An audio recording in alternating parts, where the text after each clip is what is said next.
আসসালামু আলাইকুম, ওয়েলকাম করছি রিয়াসাদ আজিম। ভিন্ন ধর্ম মতাদর্শে যারা শুনছেন সবার প্রতি আন্তরিক কৃতজ্ঞতা। আজকে দিনে দুটো ম্যাচ এবং এই দুই ম্যাচের মধ্যে প্রথম ম্যাচে রংপুর টানা চতুর্থ পরাজয়ে সম্মুখীন হয়েছে, 7 পেয়েছে। টানা 8 ম্যাচ জয়ের পরে 4 ম্যাচে পরাজয়, মানে একটা অদ্ভুত ধরনের মিল। 8-4 জয় পরাজয় এবং রংপুরকে হারানোর কারণে খুলনা বিপিএল এর প্লে অফে যাবার ক্ষেত্রে ভালোভাবে টিকে রইল। আলোচনা সেগুলো নিয়ে না, নাইম শেখের সেঞ্চুরি নিয়ে না, পরবর্তী যে ম্যাচটা হয়েছে সেটা নিয়েও না। আলোচনা বাংলাদেশের গণমাধ্যমে এই মুহূর্তে যে নিউজটি প্রচারিত হয়েছে, প্রকাশিত হয়েছে, সেটা নিয়ে কতটুকু সত্য, কতটুকু মিথ্যা, কতটুকু বিশ্বাসযোগ্য, কতটুকু এর ভিত্তি রয়েছে এবং শেষ পর্যন্ত এমনটা যদি হয় তাহলে কি হতে পারে, না হলে ঘটনা কোন দিকে মন নিতে পারে। তার আগে আমি একটা প্রশ্ন করতে চাই আপনাদের সবাইকে, যে এবারের বিপিএল 11th এডিশন, এই বিপিএল এ সব ভুলে যান, আমি অনেক কথা বলেছি এটাও ভুলে যান। যতটুকু খেলা দেখেছেন, যতটুকু খেলা সম্পর্কে জ্ঞানের জন্য চেষ্টা করেছেন, আপনাদের কি মনে হয় যে কোনো ধরনের ফিক্সিং রিলেটেড ঘটনা এবারের বিপিএল এ হয়েছিল বা ছিল? নিজেকে প্রশ্ন করুন। উত্তর যদি হয় যে ফিশি অনেক ঘটনা ঘটেছে, তাহলে আমার এই ভিডিওটা দেখবেন। যদি মনে হয় যে না, বিপিএল খুবই ভালো হয়েছে, কোনো ধরনের সন্দেহ কোনো ক্রিকেটার, কোনো দল, কোনো ফ্র্যাঞ্চাইজিকে করার সুযোগ নেই, দেন আমার কাছে মনে হয় এই ভিডিও দেখার কোনো দরকার নেই। আমাদের ছোট ভাই রেদওয়ান শাওন তিনি রিপোর্ট করেছেন এখন টিভিতে এবং তিনি দাবি করেছেন তার রিপোর্টে যে বাংলাদেশ ক্রিকেট বোর্ডের যে অ্যান্টি কারাপশন ইউনিট, যারা আসলে দুর্নীতি নিয়ে কাজ করে, বাংলাদেশ প্রিমিয়ার লিগ কিংবা অন্য যে লিগসগুলো হয় সেগুলোতে, তাদের সন্দেহের তালিকায় শীর্ষ কিছু ক্রিকেটার তাদের নাম এসেছে। এবং সেই পার্টিকুলার রিপোর্টে সবচেয়ে আলোচিত নাম যেটা, সেটা আমার কাছে মনে হয় সবচেয়ে আলোচিত নাম আমাদের সবার প্রিয় এনামুল হক বিজয়। আপনারা কি বিশ্বাস করেন এনামুল বিজয় এরকম কোনো কিছুর সাথে জড়িত ছিলেন? অন্তত 3টা ঘটনা পার্টিকুলার রিপোর্টে দাবি করা হয়েছে যেখানটায় এনামুল হক বিজয়কে সন্দেহ করা হচ্ছে যে তিনি কোনো ধরনের ম্যাচ গড়াপেটার সাথে জড়িত থাকতে পারেন। আমাকে যদি আপনারা পার্সোনালি জিজ্ঞেস করেন, আমি বলবো আমি এরকম কোনো কিছু বিশ্বাস করতে চাই না। যেই ক্রিকেটার টপ 5 রান গেটার্সের একজন, যেই ক্রিকেটার সেঞ্চুরি করে ট্রাজিক হিরো বনে যান, যেই পার্টিকুলার ক্রিকেটার মালিক পক্ষের সাথে গ্যাঞ্জামের কারণে ক্যাপ্টেন্সি হারান, তিনি কি এগুলোর সাথে জড়িত থাকতে পারেন? Does it make any sense? Definitely it makes sense. But যেহেতু এই রিপোর্টে দাবি করা হয়েছে, রিপোর্টার যিনি এই রিপোর্টটা করেছেন তিনি 100% শিওর না হয়ে কোনোভাবেই এতগুলো ক্রিকেটারের নাম বলতেন না, এতগুলো ঘটনার নাম বলতেন না, এতগুলো ফ্র্যাঞ্চাইজি, যেই ফ্র্যাঞ্চাইজিগুলোর পেছনে বিগ ইনভেস্টমেন্ট, সেগুলো বলতেন না। তালিকায় যে 12 জন ক্রিকেটারের কথা সম্ভবত বলা হলো, সেই ক্রিকেটাররা কারা? এনামুল বিজয়, তার নাম এসেছে। থিসারা পেরেরার নাম এসেছে।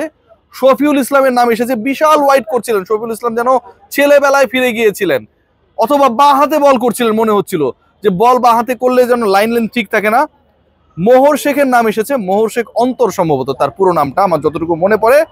আলামিন হোসেনের নাম এসেছে আলাউদ্দিন বাবু, তিনিও বিশাল নো ওয়াইড এবারের বিপিএল এ আমাদেরকে উপহার দিয়েছেন। এসেছে শুভম রঞ্জনের নাম। আরিফুল হক, সিলেট স্ট্রাইকার্স এর ক্যাপ্টেন মেবি, তার নাম এসেছে নাজমুল ইসলাম অপু, স্পিনার নাগিন অপু, তার নাম এসেছে মিথুন আলী, যিনি চট্টগ্রামের ক্যাপ্টেন।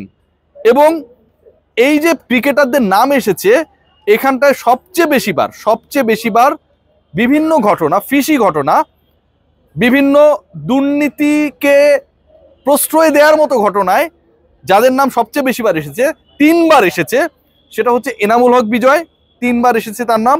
থিসারা পেরেরা, যার ক্যাপ্টেন্সি নিয়ে অনেক আলোচনা ছিল, থিসারা পেরেরা কেন ঢাকার ক্যাপ্টেন, এই নিয়ে সর্বপ্রথম আমি প্রশ্ন করেছিলাম। থিসারা পেরেরা যিনি বাংলাদেশে এসে প্রিমিয়ার লিগের ক্যাপ্টেন হয়ে গেলেন, বিপিএল এ ক্যাপ্টেন হয়ে গেলেন, অথচ ক্রিকেটারদের সাথে থিসারা পেরেরা 3 বেলা অনুশীলন করেন নাই, বাট ইজ দ্য ক্যাপ্টেন, এবং তার দল কিন্তু টাইটানিকের থেকেও ভয়াবহ খারাপ অবস্থায় পড়েছে। শফিউল ইসলামের নাম এসেছে 3বার, এসেছে মোহর শেখের নাম 3বার। আবারও বলি, আমি চাই যে আমার সামনে যে রিপোর্টটা পড়েছে, যে রিপোর্টটা হয়েছে, যিনি এই রিপোর্ট করেছেন এবং তিনি শিওর হয়ে এটা করেছেন, এটা যেন দুঃস্বপ্ন হয়, এটা যেন এই মুহূর্তে রিয়াসাদ আজিম স্বপ্ন দেখছে এরকম হয়। আমি বিশ্বাস করতে চাই না, একদমই বিশ্বাস করতে চাই না এটা স্বপ্ন, এরকম কোনো কিছু হয় নাই। কারণ এই ক্রিকেটাররা আমার, আপনার, আমাদের অনেক প্রিয়, যদি সত্যি সত্যি এটা হয়, এটা একটা আমার কাছে মনে হয় বড় ব্ল্যান্ডার হবে। আলামিন হোসেন অন্তত দুটা ঘটনায় তার ব্যাপারে সন্দেহ প্রকাশ করেছে আকু, বিসিবির যে অ্যান্টি কারাপশন ইউনিট।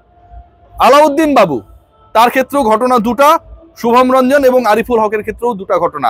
সবচেয়ে বেশি যে আলোচিত, মানে যেই দলগুলোর ব্যাপারে সন্দেহ সবচেয়ে বেশি, তার মধ্যে দুর্বার রাজশাহী টপে রয়েছে, এবং দুর্বার রাজশাহীকে ফলো করে একই সাথে তার সাথে টাই করেছে ঢাকা ক্যাপিটালস। দুর্বার রাজশাহী দুর্বার ক্রিকেট উপহার দিয়েছে under the captaincy of Taskin Ahmed. Remember the name, under the captaincy of Taskin Ahmed দুর্বার রাজশাহী সবচেয়ে 4 ম্যাচে 3টা জয় করেছে, এবং লাস্ট ম্যাচে খুলনা যদি কোনোভাবে ঢাকাকে হারাতে না পারে Durbar Rajshahi, they will be qualified at top 4। Durbar Rajshahi অন্তত 12টা ঘটনার সাথে জড়িত, যেগুলো নিয়ে সন্দেহ প্রকাশ করা হয়েছে ফিক্সিং রিলেটেড। ঢাকা ক্যাপিটালস 12তম ম্যাচ খেলার অপেক্ষায় রয়েছে। সবশেষ ম্যাচে যেভাবে পরাজিত হয়েছে, বিপিএল এ তারা ইতিহাস করেছে।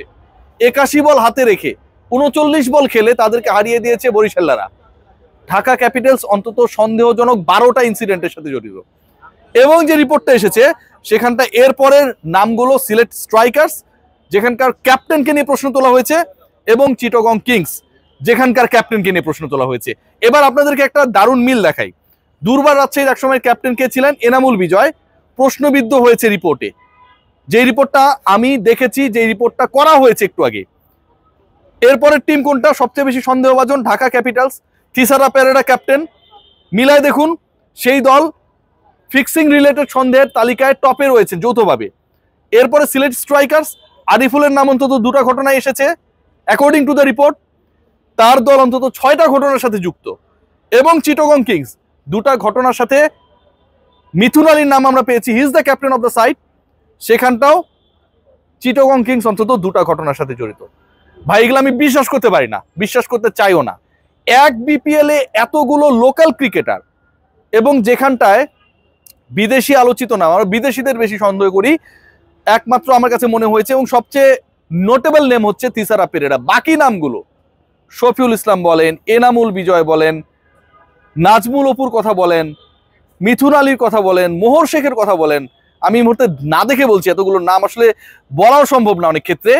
এরা আমাদের খুব কাছের ক্রিকেটার, পরিচিত ক্রিকেটার, বাট ওয়ান্স এগেইন আমি এটাকে বিশ্বাস করতে চাই না। বাট ওয়ান্স এগেইন, আপনারা কি মনে করেন এবারের বিপিএল এ কোনো ধরনের 2 নম্বরই হয় নাই? Once again, if you believe so, then you have to not 100%, কিছুটা হলেও যে ঘটনাগুলোর রিপোর্ট এসেছে তাতে আপনাকে ট্রাস্ট রাখতে হবে। কিছু না কিছু ঘটেছে, তাতে আপনাকে ট্রাস্ট রাখতে হবে। কি হতে যাচ্ছে আমি জানি না, তবে যা হতে যাচ্ছে, যদি এমনটা হয়, অনভিপ্রেত আমি চেষ্টা করবো এই ক্রিকেটাররা, আমি আবার আপনাদের বলছি যে ক্রিকেটারদের নাম আমি বললাম, আপনাদের যে কেউ আপনারা যদি চান এই শুনে কথা বলতে, I am open for you all guys, I am open, Riasat Azim is open. আপনারা আমার সাথে কথা বলতে পারেন, যেহেতু কোনো না কোনো মাধ্যমে আপনাদেরকে নিয়ে রিপোর্ট হয়েছে। আপনারা যদি কথা বলতে চান, কোনো কিছু নিয়ে ক্লারিফাই করতে চান, I am here open for you all guys. সবাই ভালো থাকবেন।